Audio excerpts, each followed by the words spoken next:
When I woke that morning, the silence felt heavier than grief itself. Everything I thought was mine, my home, my security, the life I had built, was gone in an instant. I sat on the floor, staring at the emptiness, counting the pieces of a life that no longer belonged to me. My hands shook, but not from fear. Something colder had settled in my chest. I couldn't cry, not yet. I needed to think, and I did. Every careful, quiet step I had taken for years had led me to this point. They believed I wouldn't notice. They believed I wouldn't act. They were wrong. What came next wasn't chaos. It was patience, and it would change everything. I had always thought of myself as someone who noticed things. Numbers never lied, patterns didn't hide for long, and people, I believed I could read them too. I was Rachel, 38, careful, methodical. A financial analyst, spending my days untangling other people's mistakes, balancing spreadsheets, forecasting outcomes.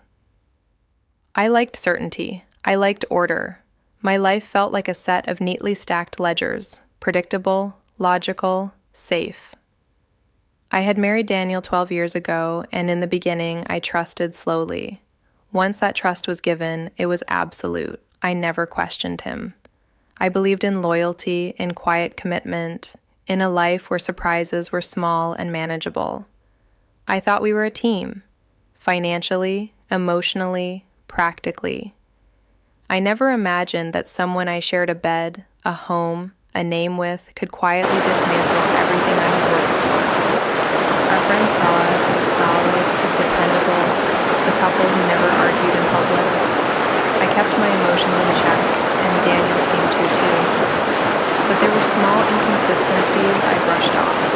A bill that didn't make sense, a meeting he forgot to mention, a casual remark about money that never added up. I told myself I was imagining things. I told myself it was nothing. I trusted him.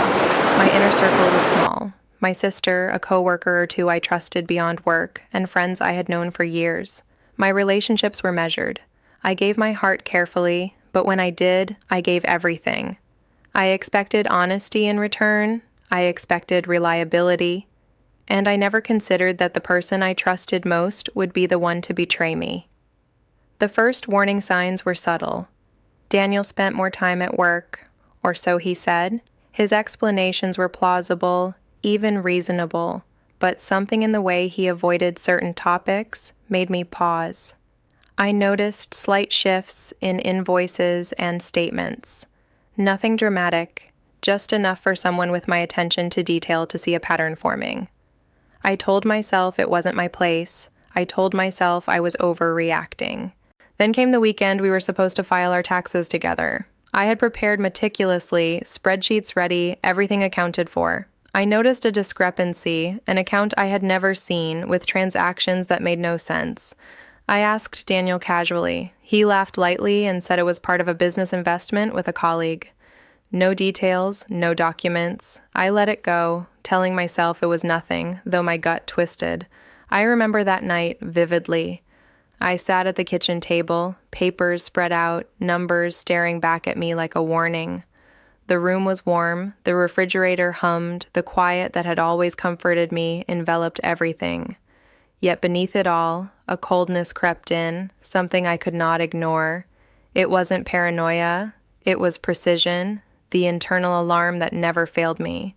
Over the next few weeks, I began paying closer attention. Little things piled up. He would forget to mention meetings with lawyers or banks. Transfers appeared that didn't match our usual accounts. My analytical mind started connecting dots I didn't want to see. I felt a tension I hadn't experienced in years, the kind that makes you sit in a room full of light but see shadows everywhere. Every evening, I replayed my own memory of conversations. I would go through emails, bank statements, small receipts, looking for anything out of place. At first, it was a small sense of unease.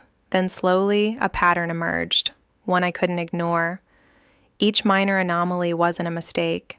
It was a thread in a larger tapestry, one that Daniel had quietly woven without my knowledge. Then the first undeniable proof appeared. I was reviewing documents, accounts, signatures, statements, and I saw it. a paper trail, precise and cold, signed by him under our joint name, redirecting a significant portion of our assets into something I had no knowledge of. It wasn't dramatic fraud. It was legal, documented, executed with care. My stomach dropped. My hands froze. I read it twice, 3 times, thinking maybe I had misread something, but I hadn't. Every figure matched the ledger. Every signature, every date, every line confirmed it. Daniel had betrayed me in the only way that hurts the most. He had weaponized the system we built together against me. It wasn't messy, it wasn't loud, it was precise, and I understood in that moment that nothing would ever be the same. I didn't scream, I didn't confront him. I sat in the living room, the documents spread around me, and felt my world narrow down to a single point of clarity. He had done this, quietly, deliberately, legally. Every small inconsistency, every delayed explanation, every overlooked detail was part of a pattern I had ignored.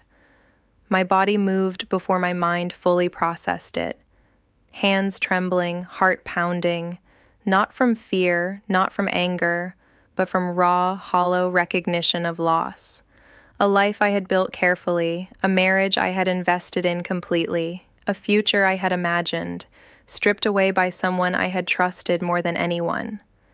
And yet, within that hollow despair, a subtle thought began to form. Not revenge as people see it, no shouting, no confrontation, but calculation, patience, observation. Every day, every move, every misstep he would take from here on out would be recorded, analyzed, remembered. I leaned back in my chair, staring at the ceiling, fully alert for the first time in years. The betrayal was undeniable, devastating. But so was the path ahead. Then he walked in, smiling, completely unaware that I had seen, that I knew, that my world had shifted on an axis he would never suspect. "Everything okay?" he asked. I nodded, my hands still on the documents. The words caught in my throat, unspoken. I let the silence stretch, long and deliberate. He had no idea how much I had already seen, how much I had already calculated. For a moment, I realized something that made the room feel impossibly small. The person I had trusted with my life was standing in front of me, oblivious that he was on the edge of consequences I was already beginning to plan. I swallowed hard, blinked once, and the shock became complete. I didn't speak, I didn't move, I just held his gaze, my mind ticking, the betrayal sinking deeper with every second. Everything had changed in an instant, and nothing would ever be the same. I had lost everything, and yet, in the quiet of that living room, I knew one thing for certain: I was not finished. I stopped asking myself if I should do this and started asking how to do it cleanly, with minimal collateral damage, with maximum clarity. I wanted the outcome to speak for itself, to leave no room for reinterpretation or denial. One evening, he sat across from me at the table, talking about a long-term plan he was proud of. I listened, really listened, and felt something unexpected. Calm, not numbness, calm. Because I knew the structure beneath his confidence was already compromised. He just didn't know it yet. That night, as I organized the final set of documents, I understood something that surprised me with its simplicity. I wasn't driven by anger anymore. I wasn't even driven by revenge. I was driven by the need for reality to be acknowledged, for the truth to exist outside my own head. I closed my laptop and sat in the quiet, feeling the weight of what was coming. Not heavy with rage, but steady with resolve. I had chosen patience over impulse, truth over spectacle. And once that choice was made, everything else followed naturally. I didn't need to hurry. What was coming had already been set in motion. The first shift was so small no one noticed it. A routine inquiry, a document request framed as a formality, nothing that carried my name or my voice. Just process doing what process always does when facts are placed in front of it. I watched from a distance as the system he trusted began to do what it was designed to do. He mentioned it casually one evening, said there was some administrative delay. rolled his eyes like it was an inconvenience caused by incompetence. I nodded, made a note of how lightly he took it. That was the thing about lies built on confidence. They crumble quietly, one assumption at a time. The next step took longer. I let it. Time was an ally now. Financial records don't argue. They wait. They surface when asked the right way. I had learned how to ask without urgency, without emotion, requests that looked ordinary, reviews that appeared routine, no accusations, no urgency, just alignment. A third party flagged an inconsistency, not because I pushed, but because the numbers didn't agree with each other anymore. The trail he had created to protect himself had begun to overlap in places he hadn't anticipated. Separate structures brushing up against each other, parallel worlds intersecting. When that happens, explanations are required. He grew quieter after that. Still calm, still polite, but less expansive, less certain. He stopped volunteering details, started pausing before answering simple questions. I noticed how often he checked his phone now, how he reread emails before responding. Confidence doesn't vanish all at once, it erodes. The first real consequence arrived without announcement. An account was temporarily restricted pending review. He blamed the bank, blamed regulation, blamed timing. None of it mattered. What mattered was that for the first time, he had to wait. He had built everything around control. Waiting unsettled him. Then came the professional scrutiny, not an accusation, an audit, neutral language, standard procedure. I heard about it from someone else before he mentioned it to me. When he did, he minimized it. Said it would be resolved quickly, said he'd seen it before. I said nothing. Facts don't need reassurance. As more information surfaced, the narrative he had relied on began to thin. The version of events he had shared with different people no longer matched. Small discrepancies became visible when placed side by side. No single lie was dramatic. Together, they formed a pattern no one could ignore. I watched his reputation change in increments. Invitations slowed, conversations cooled. People became careful around him, not hostile, just observant. That was the real damage, not punishment, but doubt. Once doubt enters, trust doesn't survive. There was a moment when I almost felt sorry for him, not because he was innocent, but because I could see the realization forming. The understanding that the protection he thought he had built was failing, that the system he had manipulated was now simply responding. He never asked me directly if I knew. I think part of him suspected I did. Another part couldn't afford to believe it. That internal conflict showed in his posture, his tone, the way he avoided certain topics. Silence became our shared language, but we were speaking very different meanings with it. The deeper truths came out slowly, transactions that couldn't be justified, transfers that had no legitimate explanation, documents that raised questions instead of answers. Each one required clarification. Each clarification narrowed his options. What surprised me most was how ordinary it all looked. No explosions, no dramatic revelations, just meetings, letters, follow-ups, consequences unfolding the way they always do when facts are allowed to stand without interference. People began distancing themselves. Not out of loyalty to me, they didn't know my role, but out of instinct. Association carries risk once credibility cracks. I watched friendships cool, partnerships pause, opportunities quietly withdraw. No one announced their departure. They simply stopped calling. At home, the atmosphere shifted. He became restless, irritable in small ways, nothing overt, just enough to reveal pressure. He talked less about the future, spent more time handling things. I let him. I had no interest in accelerating the process. This wasn't about speed. It was about completion. The reputational damage reached a point where explanations were no longer effective. He had used them too often. Each one sounded thinner than the last. When trust erodes, even the truth struggles to be believed. He had taught people how to doubt him. One afternoon, I received confirmation that a key finding had been finalized. It wasn't dramatic, just a notification. I read it once, closed the file, sat still for a long time afterward, not in triumph, in release. The weight I had been carrying quietly for months finally shifted. That evening, he told me something had gone wrong. His voice was controlled, but there was a tremor beneath it. He said he didn't understand how things had escalated. I listened. I nodded. I didn't correct him. The collapse wasn't sudden. It was cumulative.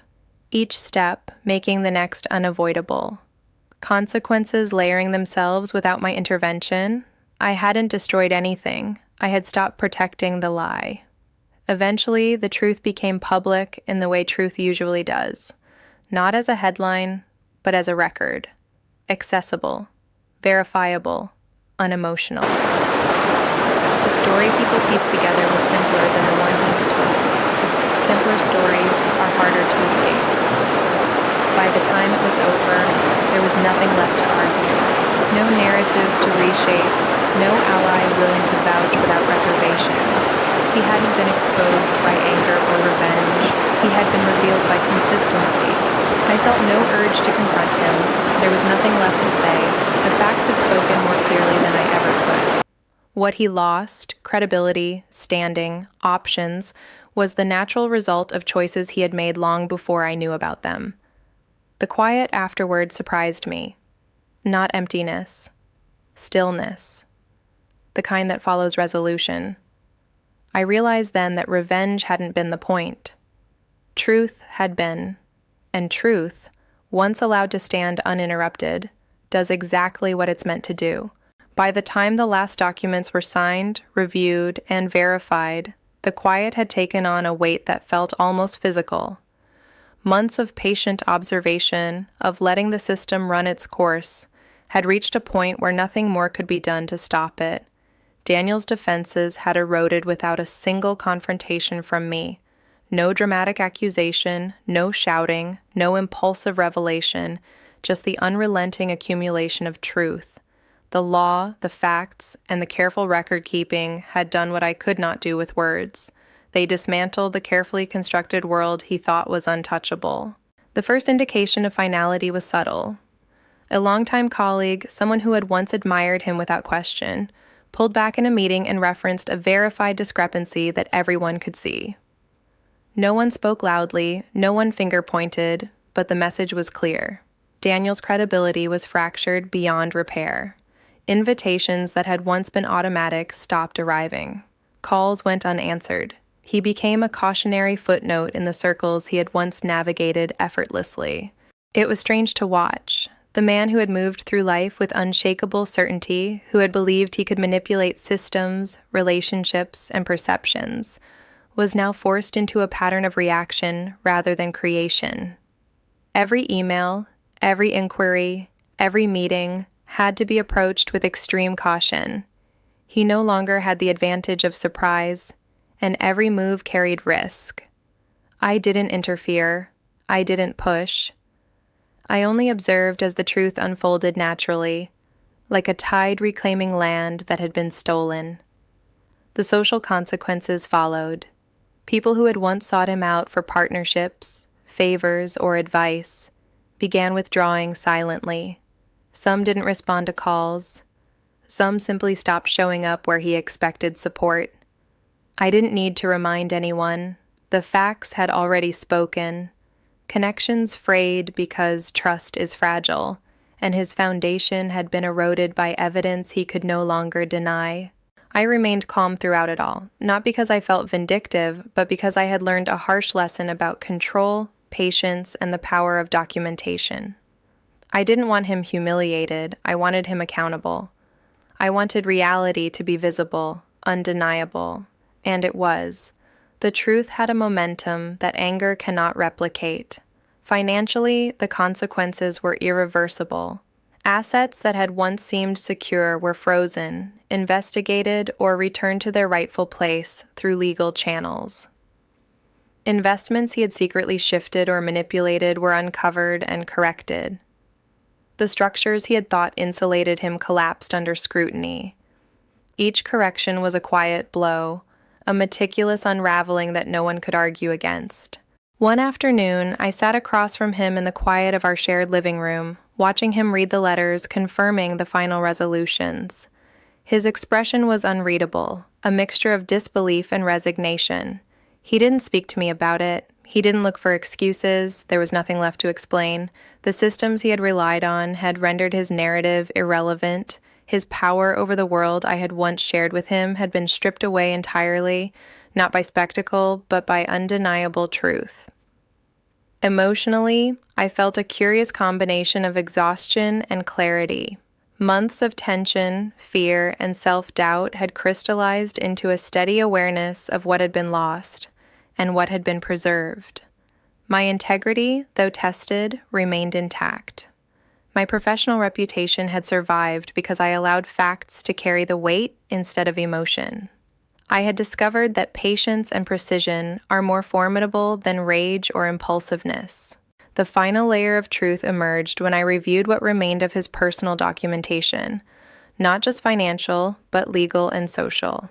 He had tried to create a buffer between his actions and the consequences. It was thorough, elegant even, but not flawless. The last mistakes, the tiniest inconsistencies, were now public record, accessible, verifiable. There was no escaping them. There was no rewriting. His life, meticulously managed to appear unassailable, now existed as an example of what happens when trust is violated deliberately and deliberately ignored. I did not gloat. I did not whisper reminders. I simply watched quietly as the man who had once taken everything I believed for granted became a figure constrained entirely by the realities he had once assumed he could control. Justice, in its slow and deliberate form, had arrived. Karma, if one chose to call it that, had done its work, and it had done so without spectacle, without chaos, without anyone needing to raise a voice. There were moments afterward when I walked through rooms that had once held warmth and familiarity and felt the absence of tension as a tangible presence. No one cheered, no one announced a victory. The truth existed. That was enough. Every number, every record, every carefully collected piece of evidence had done exactly what it was supposed to do. The consequences were in place, and they were permanent. I returned to my routines slowly, purposefully. Work resumed, meetings were attended, friends reconnected, life moved forward, but it did so with a quiet acknowledgement of the weight that had been carried, and finally laid down. I did not rush. I did not speak of it. I carried the memory of betrayal and the experience of truth as a private testament to what had been endured and what had been achieved. Daniel left the house eventually, quietly, without argument, without confrontation. There were no dramatic goodbyes, no public admissions, only the absence of a presence that had once dominated my world. I understood that the final impact of betrayal is not measured in outbursts, but in the space left behind when lies can no longer sustain themselves. I found myself standing at the window one evening, looking out at the quiet street, the lights of the city glowing softly, and I felt something I hadn't in a long time: calm. Not relief, not joy, not triumph, just calm.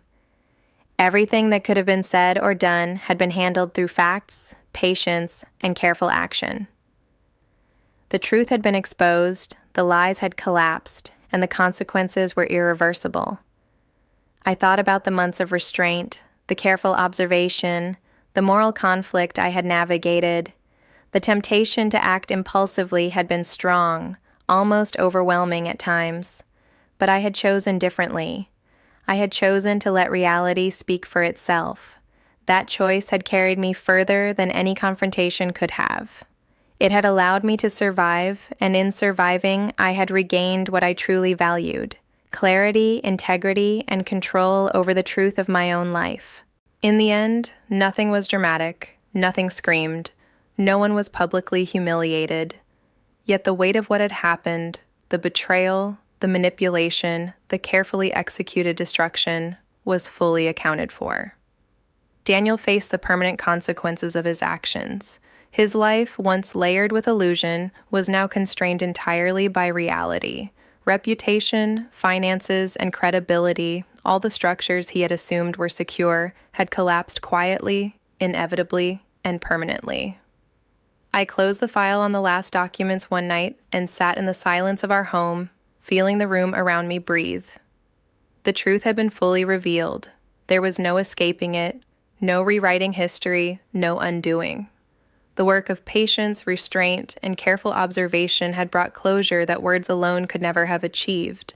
And as I turned away from the window, I realized, with a calm I hadn't thought possible months before, that some endings don't need shouting or drama to be complete. They need only the quiet, inevitable unfolding of truth.